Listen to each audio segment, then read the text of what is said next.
Gretchen Nelson. Louis was born in 1960 and left us in 2019. He was born in Oak Park, Illinois, to Bonnie and Andy Mineo Sr., and he moved to the island along with his family in 1979. And he partnered with a family who owned the Shipyard Island Marina and Sailors Pub. He had 5 children and 2 grandchildren.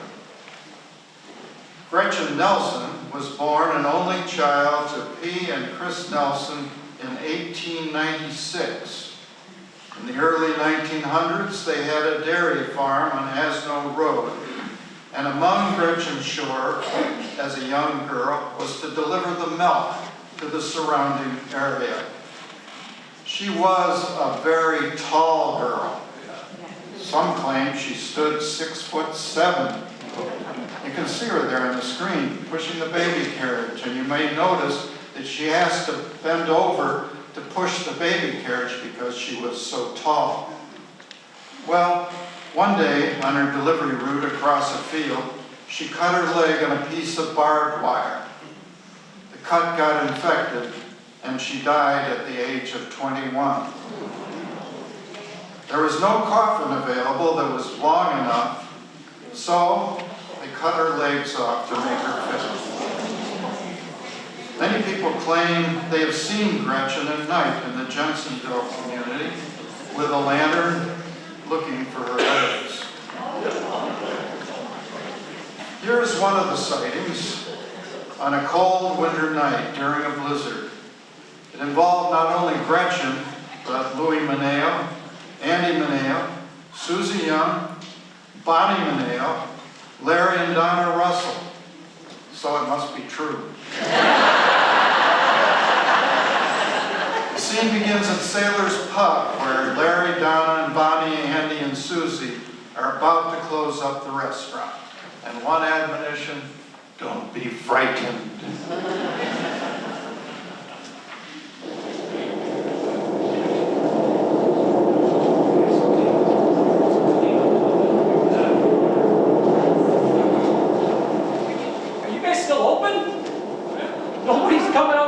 Tonight, there's a blizzard out there. It's horrible.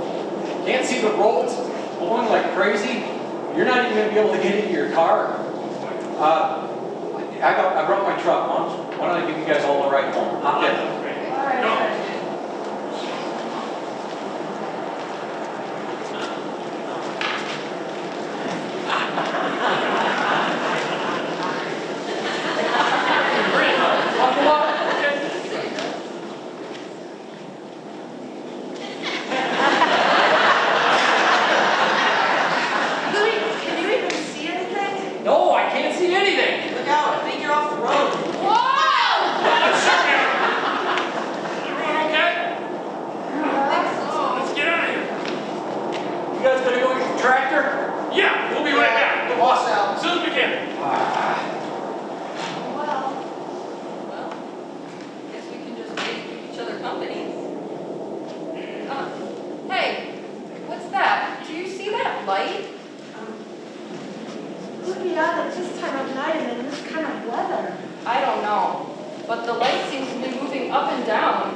Milton Cap Anderson was born on Washington Island in 1901.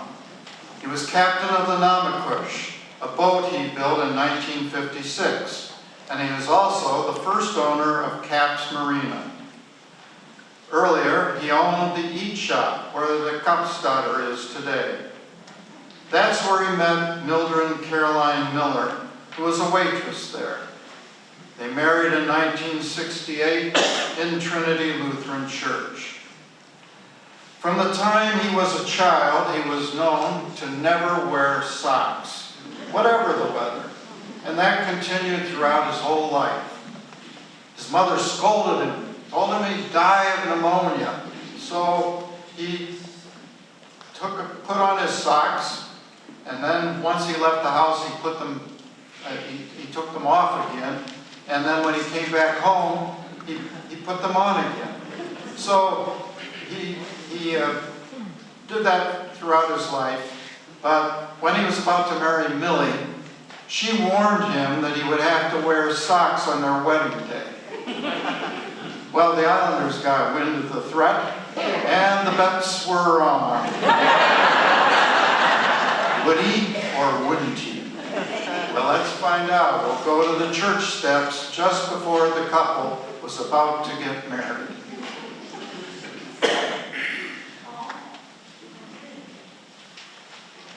No way, no way.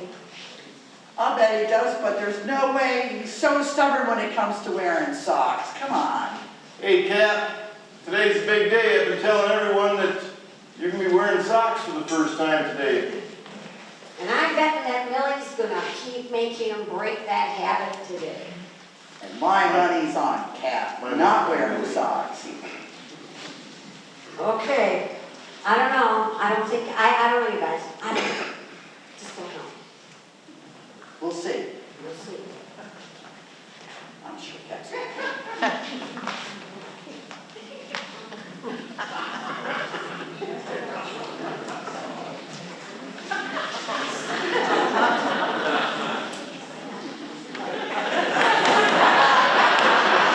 Dearly beloved, we are gathered here today to join this couple in holy matrimony. Mildred Caroline Miller, do you take Milton Cap Anderson to be your lawful wedded husband? If so, say I do. I do. And Milton Cap Anderson, do you take Mildred Caroline Miller to be your lawful wedded wife? If so, say, I do. I do. Therefore, with the powers vested in me by the great state of Wisconsin, I now pronounce you man and wife. You may kiss the bride.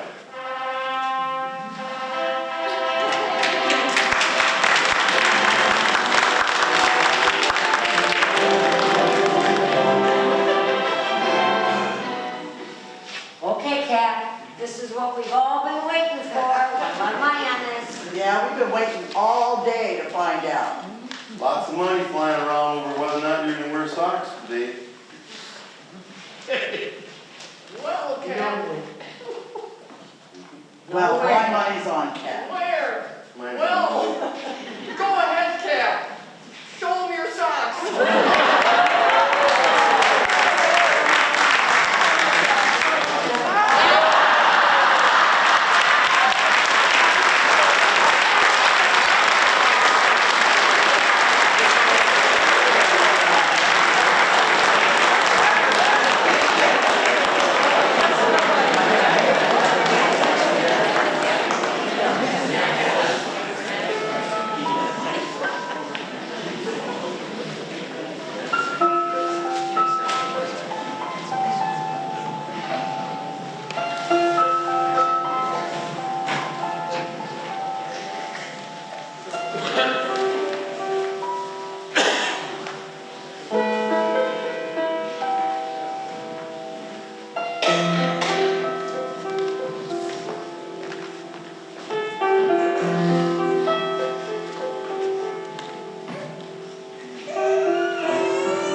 Harvey Coyne was born on Washington Island, and after he graduated from high school, he was drafted into the Army. He was based in Alaska and served as the head of the Carpool Vehicle Maintenance Group. And after the service, he returned home to the island and ran his own mechanical repair business. Harvey was known to be able to repair just about anything. He was a kind and gentle man who always had candy and gum for the kids, and also for pretty women. Irving Henry Nelson was born here on the island. Early on, he was given the nickname Henry, based on a comic strip character of that name. After graduating from high school, he entered the Army, and later in life he married Jackie Oberg. He was a lifetime member of the Washington Island Lions Club, and he also became manager of the Washington Island Electric Co-op. And after that, he was known to many of us as Henry Kilowatt. Both Harvey and Henry were known for some other things around the bowling alley in the basement of Carly's, where they were regulars.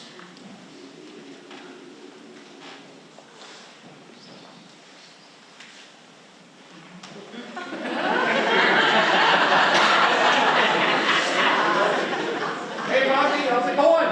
Pretty good, Pat. How are you? Good. Sure hope the tips are good tonight. Sure could use the money. You can say that again. But hey, look who's up. It's Henry Kilowatt. Man, we'll be able to eat well tonight.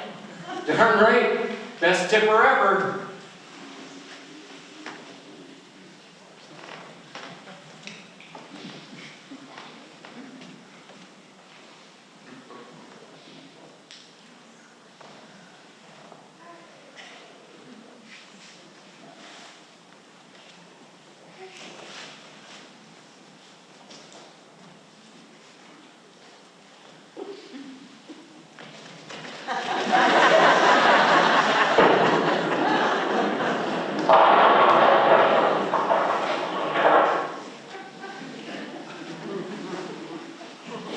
Hey, look who's up now.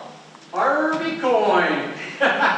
Well, here's your chance to go to the bathroom or get something to eat. Oh, by the way, here's 50 cents. Go get me a bottle of Point.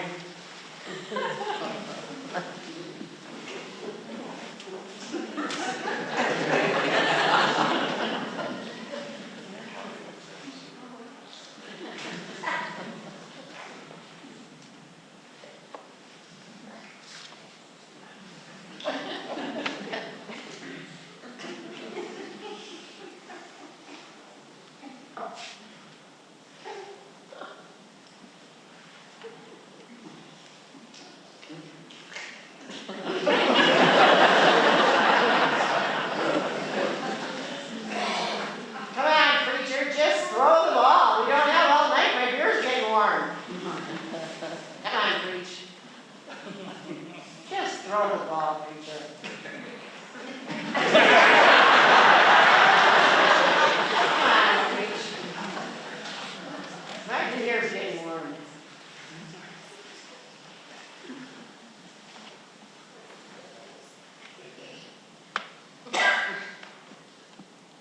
Come on.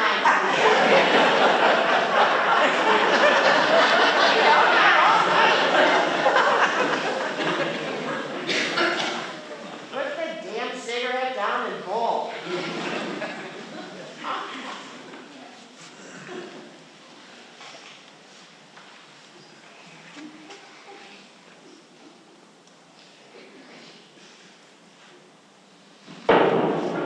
Finally.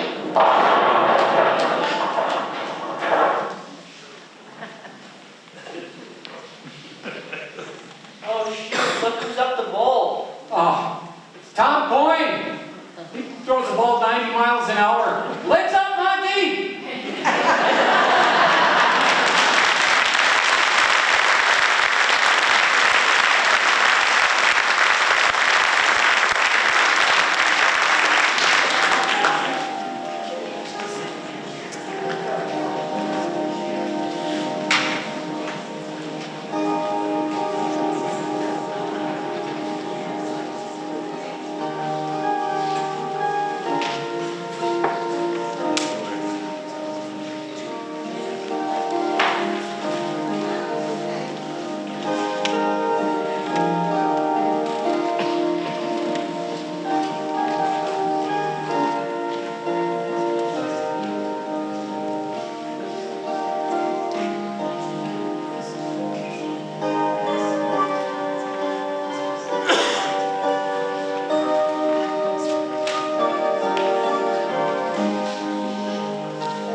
Thorsten Per Williamson was sometimes known as the Viking.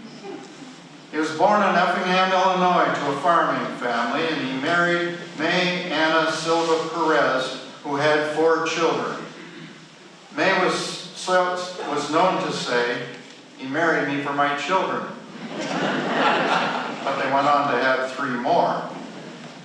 They moved to the island in 1965 from Chicago. Thor's mother had a vacation home here. He loved his community, and he went on to be the director of the Community Island Citizens Action Program, funded by President Johnson's War on Poverty. The organization built the present community center.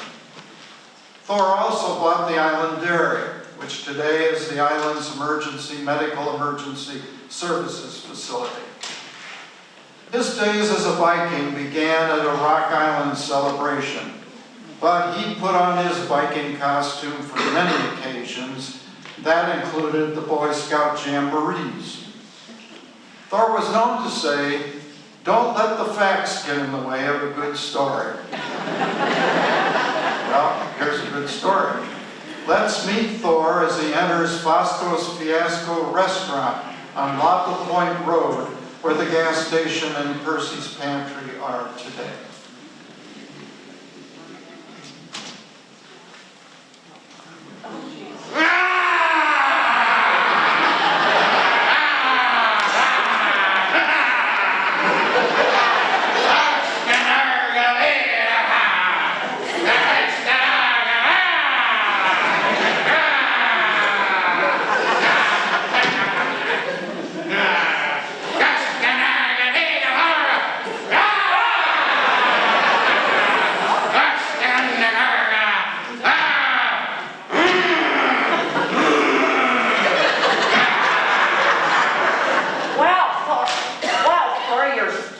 Customers, for God's sakes. What's going today? That apple looks kind of nice on you, though.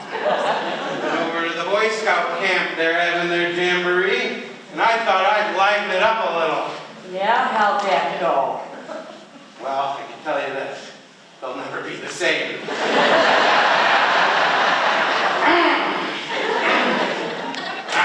You must be asleep by now. Here, have it. All right.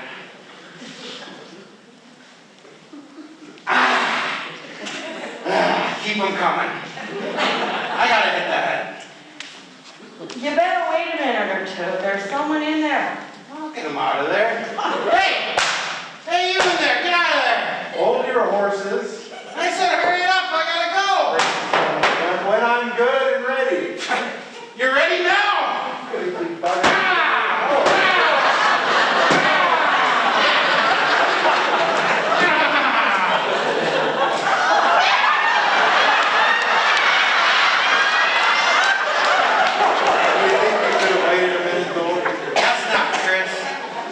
Wow, Thor.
Hansen was born on the island in 1926. He was number 9 of 12 children. In 1948, he married Barbara Christensen, and they had 8 children. Ray raised mink at their home on East Side Road. The building that later became their greenhouse was once the main mink shed. Ray was the owner of Hansen Oil and Propane Company, and he ran the gas station on Detroit Harbor Road, where Percy's Pantry and Tyler McGrain's gas station is today. He was active in the American Legion and the Lions Club, but he particularly loved baseball, and he had a long history with the Islanders' Door County League. Ray is in the Door County Baseball Hall of Fame, and a number of other players on Ray's team are also gone but not forgotten men. They included Walt Jorgensen, Lefty Johnson, Larry Henry Nelson, Kirby Cornell, Fred Young, Lonnie Jorgensen, Gibby Goodlett, and Irvin Smith. After Ray retired from baseball, he always sat on the bench in the left field fence with his brothers Ted and Frank. And he always kept his own score sheet and never missed a play. He loved his grandchildren who attended the games, but he didn't want to be distracted from keeping the scorecard. So he always had a shirt pocket stuffed with dollar bills. So when one of his grandchildren would come up to say hello, Ray never took his eyes off the field, but would hand each child $1.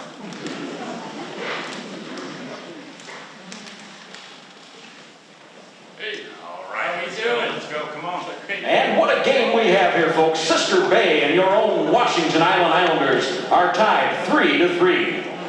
But now it's time for a pause and a stretch, so join me in our favorite song. Take me up to the ball game. Take me up to the crowd. Buy me some peanuts and cracker jacks. I don't care if I ever come back, for it's root for the Islanders. If they don't win, it's a shame. For it's 1, 2, 3 strikes, you're out at the old ball game. Leading off the Islanders' half of the 7th inning, Jens Hansen.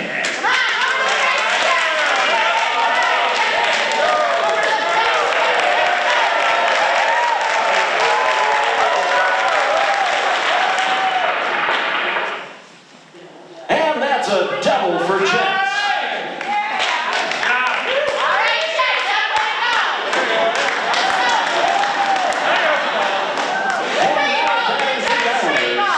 Rich Hansen.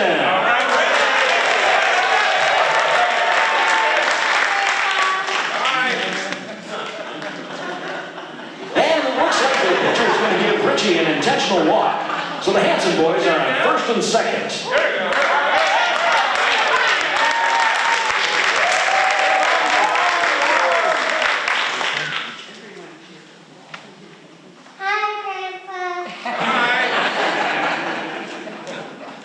And now batting for the Islanders, Scott Ober.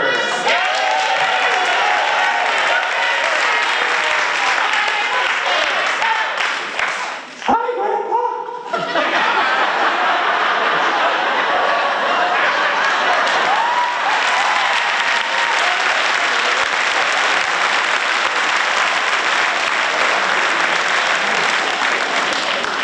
Gibby Goodlett, who was a member of the 1951 championship team of Ray, wrote a book about baseball called Kill the Umpire. It contained a poem, 2 Norwegians at the game. It was soon time for the game to begin. A fan on the bench said, "Looks like Johnny and Little Boy coming in." They sat on a bench way up high so they could see the fielders catch a fly. Little Boy kicked Johnny's leg. "Who the hell are we playing today?"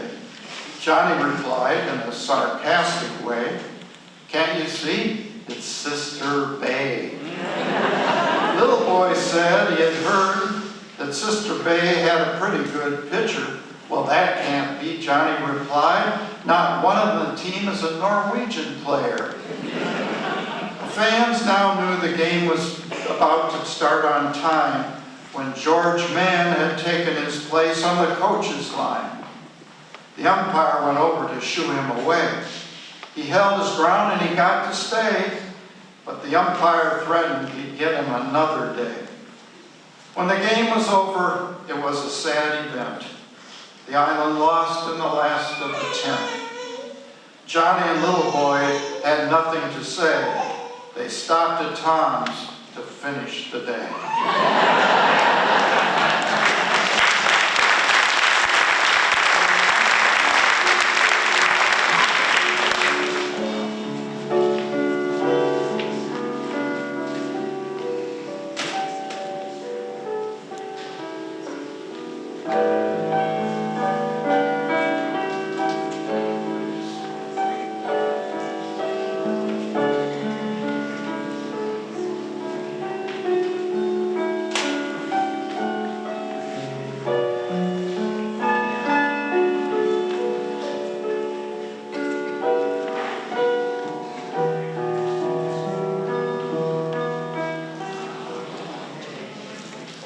Those of us who had the pleasure of knowing Jay Hagen, we knew him as warm, welcoming, and a person who could always make us laugh. He was born on the island to Roddy and Lois Hagen in 1944, and during his high school years he worked on the ferry.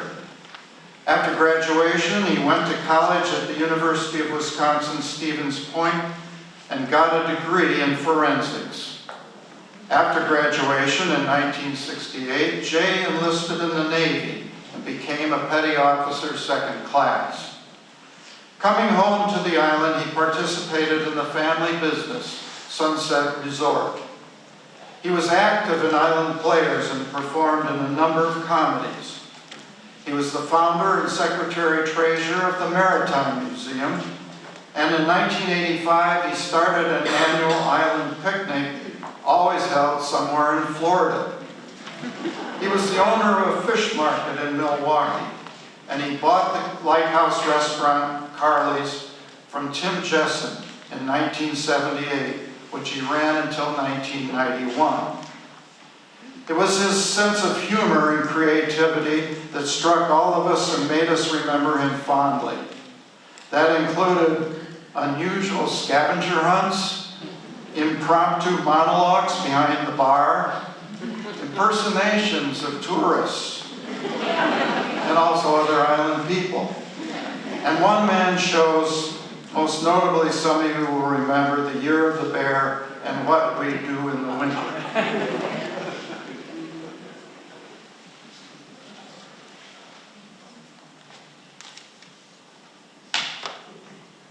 Wow.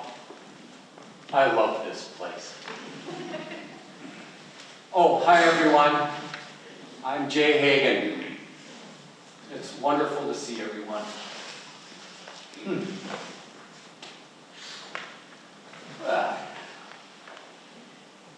As you can see, I'm looking around to see who's going to be the next to be flamingoed. The next thing. Well, if you must know, I'm still asked where I'm from. And when I say I'm from Washington Island, Wisconsin, they ask, well, what in the world do you do there in the winter? My answer, I'm not allowed to tell you. I've been seeing a lot of islanders lately. All the islanders are still waving. Well, maybe not Hans Riproth, John Rose, Eldred Ellefson. They still don't wave. So a few updates. Arbutus Greenfeld is our town chairman. Harold, still the first in line for every potluck. Tom Jessen, still looking for the bear. Jake Ellison has been on the lake since 3 a.m. fishing for the American Legion fish boil. And then there's Shirley, back to midwifing, but now they're cherubs. A little something about Kathy Sorensen. She's loving her silk scarf painting. She says she has a beautiful palette to work with. And in the words of Kathy, if you're a couch potato, sit where you're at. If you're a putzer, well then keep putzing. And Kathy's still putzing. Tell us the story about the palace, Dave. Excuse me, but I'll be in charge of the comedy here.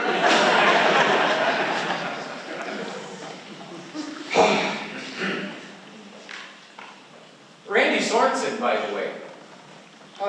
Edgar and Martine. Well, he told me to tell you both. He has his own lavender farm. And it's also magnificent. Hi everyone from Jill Jorgensen. She has her own quilting class. She loves every minute of it. Oh, and Carla? Yeah? There apparently are morels.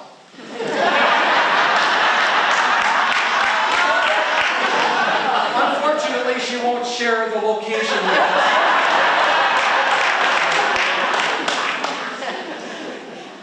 Oh, and one last thing. Donna. Yeah. Ham Rutledge says he was sorry he couldn't be your MC. He had a better offer. I've enjoyed being with all of you this afternoon, so I'll leave you with these last words. All you really leave behind are your memories. You may be gone, but not forgotten. And don't let the door kick you in the ass on the way out.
As man